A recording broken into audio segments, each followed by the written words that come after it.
ఈ రోజు మళ్ళా 21 నవంబర్ ఈ 2 రోజులు కూడాను ఈ చెక్ బౌన్స్ కేసెస్ కింద ఏమైనా పరిష్కారం చేయగలిగే అవకాశం ఉన్న కేసెస్ అన్ని టేకప్ చేసి ఈ కేసులు ఎన్ఐఆర్టీ కేసెస్ పరిష్కారం చేయాలి అని అన్నది మాకు ఉన్న ఆదేశాలు. అది కాకుండా ఇంకా యూనియన్ బ్యాంక్ ఆఫ్ ఇండియా తరపు నుంచి వారి దగ్గర ఉన్న కేసెస్ ఏవైతే ఉన్నాయో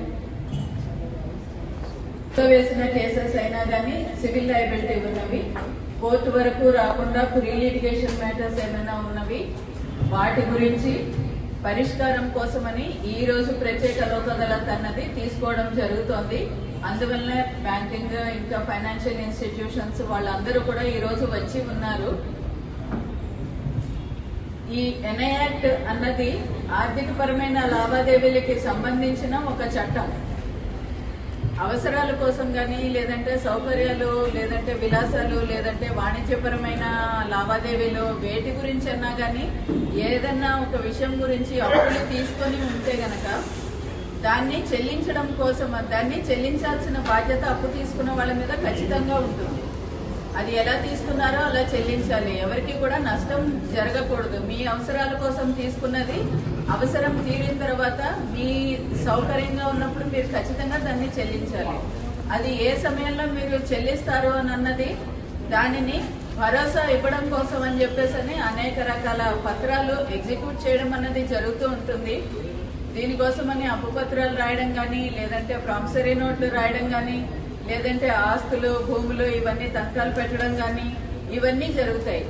ఇవన్నీ కూడాను మీ దగ్గర పెట్టుకున్న ప్రాపర్టీ మీరు మాత్రమే వ్యక్తిగతంగా భరోసా ఇవ్వగలిగే విషయాలు ఇవన్నీ కూడాను.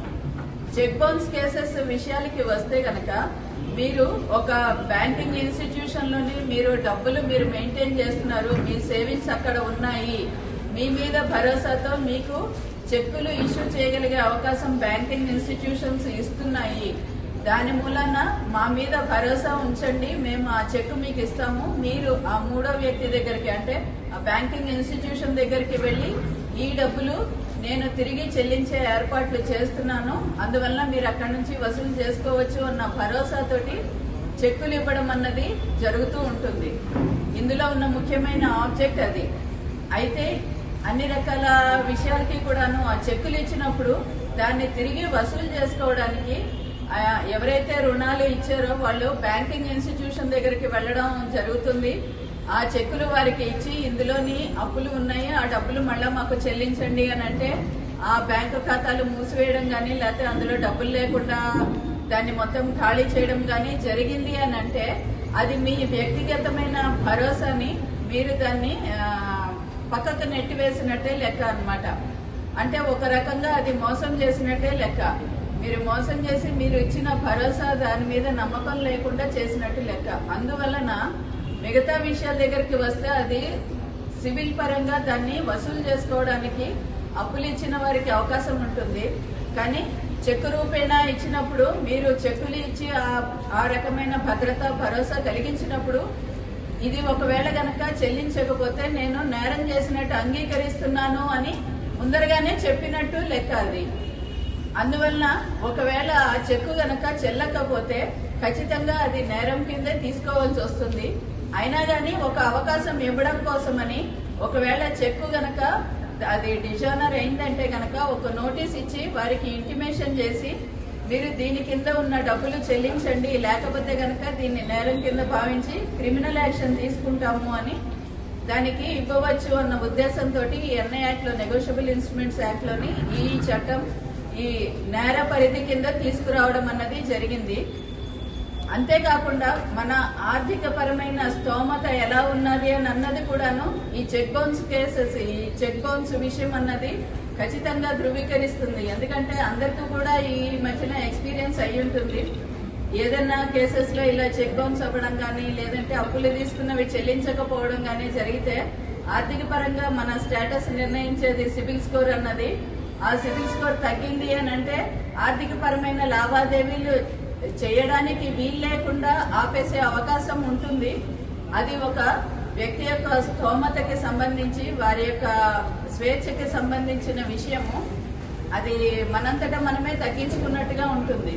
అందువల్ల ఈ విషయాలన్నీ కూడాను గమనించి, ఇదే కాకుండా ఆర్థిక భారం కూడాను ప్రజల మీద ఆర్థిక భారం పడుతున్నది, ఎలాంటి విషయాల్లోని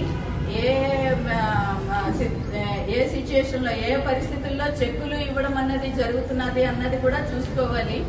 అందువలన ఆ చెక్కులు ఇచ్చిన వారికి కానీ లేదంటే అది అప్పులు ఇచ్చి చెక్కులు తీసుకున్న వారికి కానీ ఇద్దరికి కూడాను నష్టం జరగకుండా ఉండాలి అని అంటే ఇద్దరిని కూడాను భద్రత కల్పించాల్సిన అవకాశం ఉంటుంది. అందువల్లనే ఈ కాంపౌండింగ్ అన్నది రాజీ మార్గం ద్వారా పరిష్కారం అన్నది తీసుకురావడం జరిగింది. దేశవ్యాప్తంగా ఈ చెక్ బౌన్స్ కేసెస్ అన్నవి చాలా వేలాదిగా పెండింగ్ ఉంటున్నాయి. ప్రతి ఒక్క కోర్టులో కూడాను వేలాది కేసెస్ పెండింగ్ ఉంటున్నాయి. ముఖ్యంగా మ్యాజిస్ట్రేట్ కోర్ట్స్ లోని దాని మీద వారికి కేసుల భారం చాలా పెరుగుతున్నది. అయితే ఈ వసూలు చేసుకునే పరిస్థితి అన్నది లేకుండా ఉండడం వలన తర్వాత దాన్ని నేరమని నిరూపించాల్సిన బాధ్యత ఇద్దరి మీద కూడాను, ఇద్దరు కూడా ముందరికి వచ్చి కంప్లైంట్ వేసుకున్న వారు, అందులో ఉన్న ముద్దాయిలు ఇద్దరు కూడా ముందరికి రావడం అన్నది జరగాలి. కాబట్టి ఆ కేసులో జాప్యం జరుగుతుంది దానిలోని డెసిషన్ తీసుకోవడానికి. అందువల్ల ఈ మధ్య కాలంలోని సరైన పరిష్కారం చూపించాలి అని అంటే వారికి అప్పులు తీసుకున్న వారికి ఆ డబ్బులు తిరిగి చెల్లించే పరిస్థితి మనం ఇవ్వగలిగితే గనక ఈ కేసుల పరిష్కారం అన్నది మనం చూపించవచ్చు. ఒక రకంగా సివిల్ దావాలు ఆ డబ్బులు వసూలు చేసుకోవడానికి సివిల్ దావాలు వేసినవి కూడా పరిష్కారం అవుతాయి, ఒక్కసారి సైమల్టేనియస్ గా అవుతాయన్న ఉద్దేశంతో మన జాతీయ న్యాయ సేవాధికార సంస్థ వారు ఈ స్పెషల్ లోక్ అదాలత్ అనేది తీసుకుని వచ్చారు. దీని మూలంగా ఈ ఎన్ఐఆర్టీ కేసెస్ మీద కాన్సన్ట్రేట్ చేసి ఈ ఫైనాన్షియల్ ఇన్స్టిట్యూషన్స్ గానీ లేదంటే ప్రైవేట్ గా ఎవరైనా అప్పులు ఇచ్చిన వ్యక్తులు గానీ ఈ చెక్ బౌన్స్ కేసెస్ లోని కొంతవరకు వారు దాన్ని చెల్లించే మార్గము చూపించగలిగే అవకాశం ఉంటుందని వారిని కూడా ముందుకు రమ్మని కోరడం జరిగింది. బ్యాంకింగ్ ఇన్స్టిట్యూషన్స్, ఫైనాన్షియల్ ఇన్స్టిట్యూషన్స్ వారైతే ఖచ్చితంగా ముందరికి వచ్చారు. ఈ చెక్ బౌన్స్ కేసెస్ లో ఇన్వాల్వ్ అయిన పర్సన్స్ కి కొద్దిగా వారికి వెసులుబాటు కల్పించి ఆ ఇంట్రెస్ట్ ని తగ్గించి చెక్ అమౌంట్ వరకు అందులో కూడాను ఆ చెక్ అమౌంట్ లో కూడాను ఇంట్రెస్ట్ ఏమైనా ఉంటే దాన్ని తీసివేసి ఏ రకమైన ఖర్చులు అంటే కాస్ట్ గానీ పెనాల్టీ గానీ ఏమీ లేకుండా పరిష్కారం చూపించడం కోసమని ఈ స్పెషల్ లోక్ అదాలత్ తీసుకురావడం జరిగింది. వారు ముందరికి వచ్చారు. అందువలన ఈ కేసుల్లోని చెక్కులు ఇచ్చి అవి చెల్లకుండా జరిగిపోయి దాని మీద నేరారోపణ జరిగి ఉన్న ముద్దాయిలు ఎవరన్నా కానీ వారు ముందరికి వచ్చి ఈ అవకాశాన్ని వినియోగించుకొని ఆ చెక్ విషయంలో ఉన్న డబ్బుల గురించి వారు దాన్ని సరైన పరిష్కారం తీసుకుని దాన్ని డబ్బులు కట్టవచ్చు అని చెప్పేసి అందరికీ కూడాను మేము ఈ స్పెషల్ లోక్ అదాలత్ మూలకంగా తెలియజేస్తున్నాము. అంతేకాకుండా ఈ చెక్ బౌన్స్ కేసెస్ లోని మీకు ఇన్స్టాల్మెంట్ రూపంగా కూడాను దాన్ని చెల్లించగలిగే అవకాశం ఉంటుంది. ఒకవేళ మీరు ఇన్స్టాల్మెంట్ రూపంలో మీరు చెల్లించడానికి అని అంటే అదొక టైం షెడ్యూల్ పెట్టుకోవచ్చు.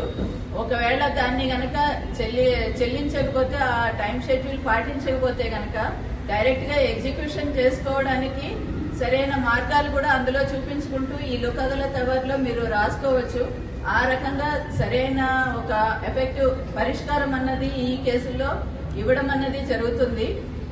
ఈ రోజున్న ఈ స్పెషల్ లోక్ అదాలత్ మూలంగా మీ అందరికీ కూడా ఇది తెలియజేసి అందరూ ముందరికి వస్తారని చెప్పేసి ఆశించాము. అయితే ఇది కంటిన్యూషన్ మేము నవంబర్ వరకు కూడాను దీని మీద స్పెషల్ డ్రైవ్ అన్నది పెడతాము. వీలైనంత వరకు ఈ ఎన్ఐఆర్టీ కేసెస్ లో